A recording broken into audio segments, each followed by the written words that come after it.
আজি আমাৰ কাৰণে এটা অতি আনন্দৰ দিন আছিলে।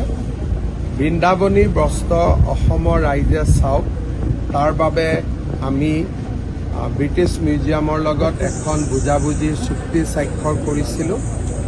তাৰ আধাৰত যিটো আটকধুনীয়া সংগ্ৰহালয় আমি নিৰ্মাণ কৰিব লাগিব, আজি তাৰ ভূমি পূজন হ'ল। JSW গ্ৰুপে কৰ্পৰেট ছ'চিয়েল ৰেছপনচিবিলিটি CSRৰ অধীনত এই গোটেই মিউজিয়ামটো নিৰ্মাণ কৰিব আৰু মিউজিয়ামটো নিৰ্মাণ 18 মাহৰ ভিতৰত সম্পূৰ্ণ হ'ব।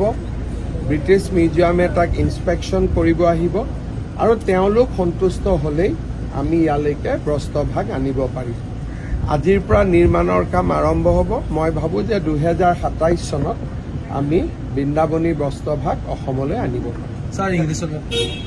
Today we launched the process of bringing back Brindavani Brastra, the textile which was prepared by Mahapurush Srimanta Shankardev in 1500th century from British Museum for the purpose of exhibition in Assam.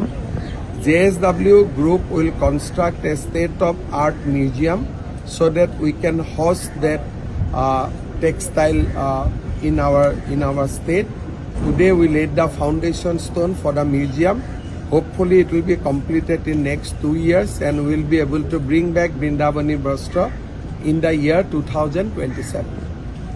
Thank you.